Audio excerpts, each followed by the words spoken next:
So what is this about? It's about building reusable AI workflows.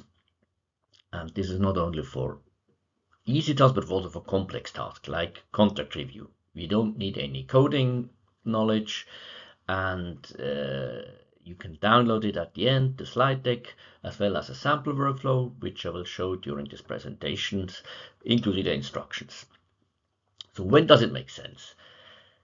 It must obviously be a recurring task because the building of that workflow takes some time and it needs to be refined, so it's only worth the effort if it's really something you use regularly.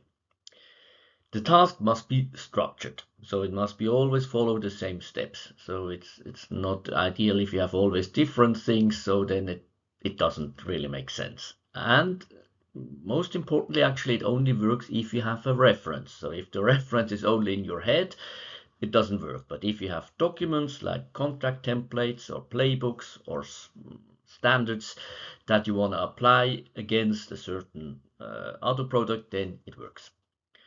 What you need for is an AI assistant with a persistent context upload instruction and reference mechanism.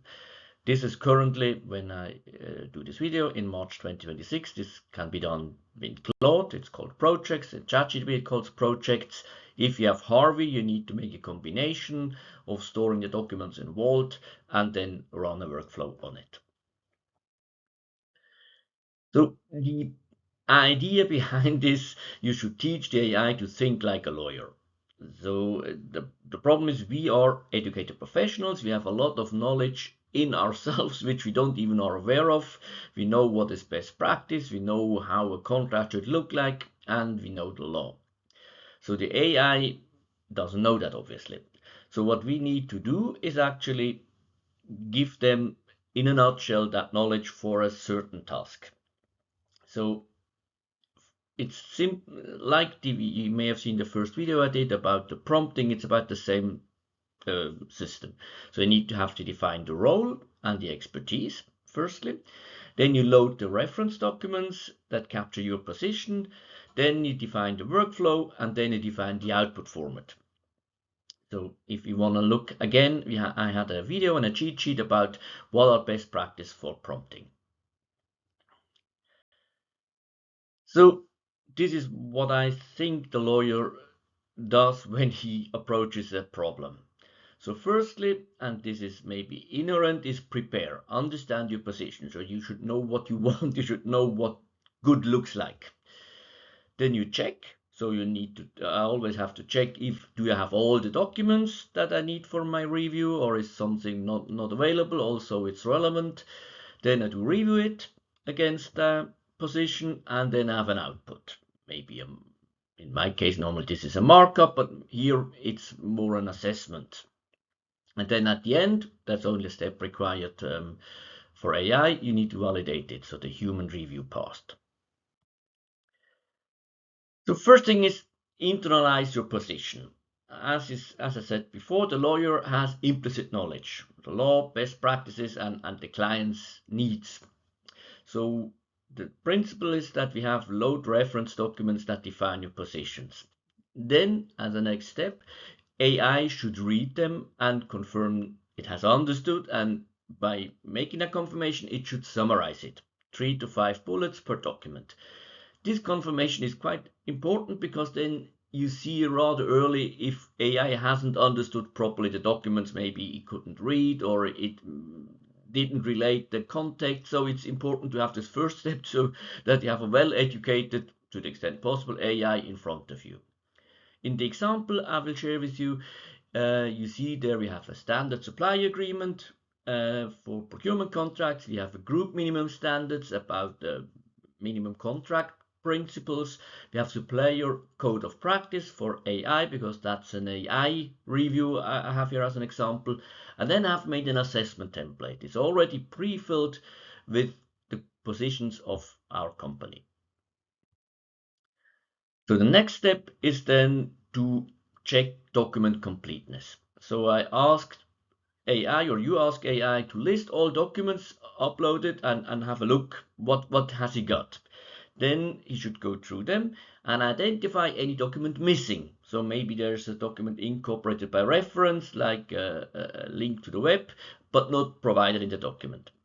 And sometimes you can also ask, well, what you can do if you cannot upload the document, you can also say, here is the link, check that document. That works from time to time, depending on the website where it's stored.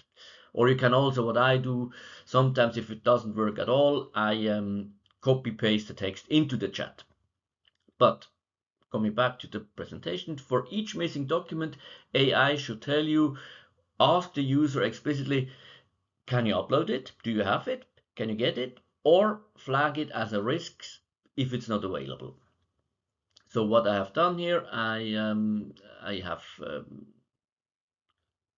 uploaded the documents in my examples, and there's maybe a DPA that was only referenced, so I searched that on the web, uploaded again. So I come to the whole list of documents. So the stuff I would need to do myself also if I would do the contract review myself.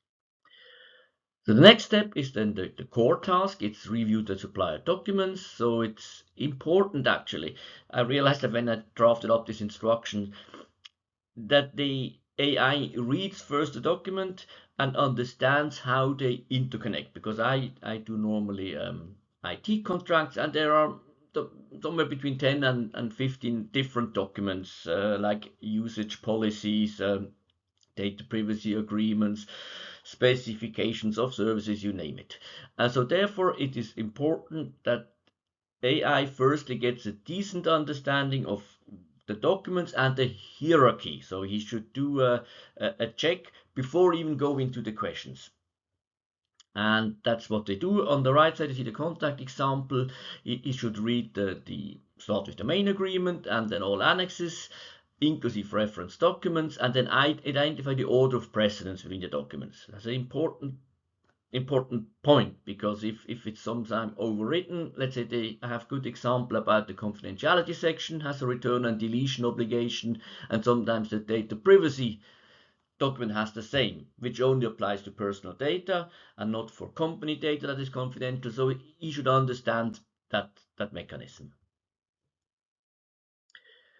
Then I have a defined fixed output structure, so that helps just to that nothing falls between the cracks. And then I have defined 4 core fields. So I just restated my position in a summary, because we have all these documents at the beginning, but I found it quite useful just also for me as a reminder to have them restated again.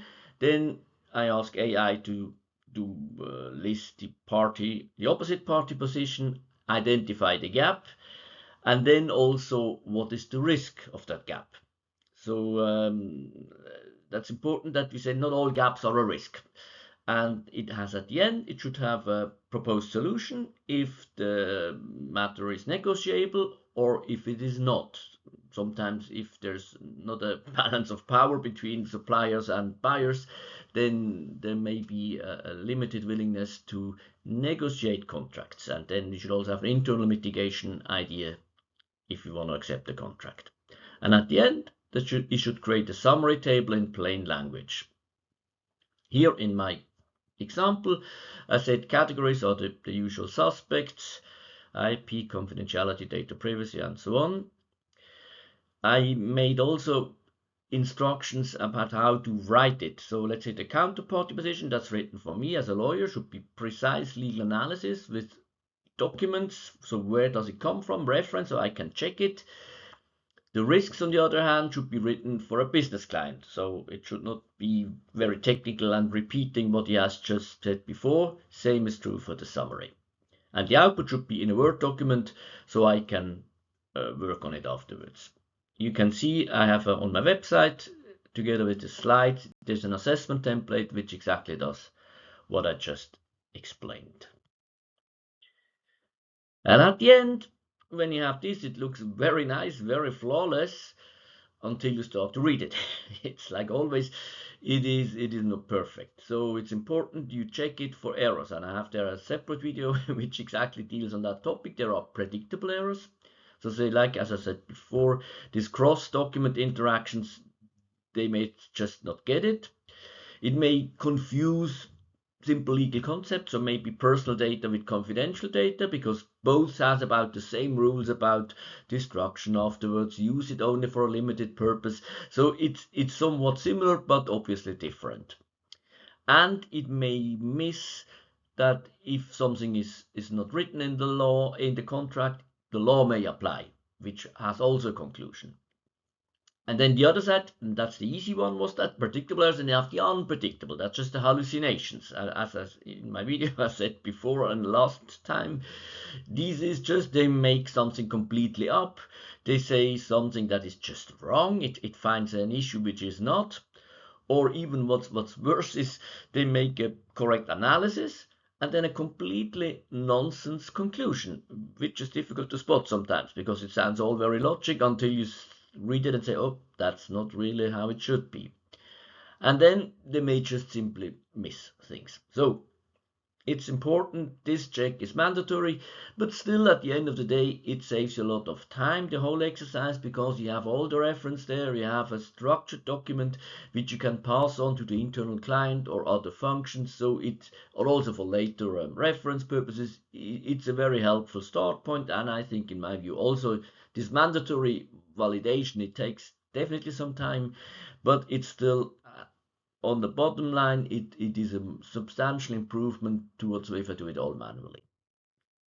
So this is how it looks for me. The document that I have produced, it is structured, it is consistent, and it looks the same every review. And so I have made the template that will lead you to the same result if you use your own contracts. And in example instructions that I have used for that, I used it for Claude, but you can use them for any other workflow of your AI assistant as well. So what we have as downloads, I said again, we have this presentation, we have the workflow instructions, which is the wording, and you will see there it's quite interesting. It was a lot of revisions that came until to that instructions, because you need to improve, you need to reiterate, you need to run it, you realize, oh, this is something wrong, you ask AI, what can I do to improve that instruction, and then you improve it. And then I have this assessment template just for a contract review, that you just see how this works. And then we have some early videos, the basic AI training. This is about best practice of prompting. It's about the use cases for lawyers. And another one, which is really coming close from my heart, is dealing with AI errors in legal practice. There I made a governance model, uh, how you should handle AI errors on a risk-based way. Good. Thank you for your time. Take care.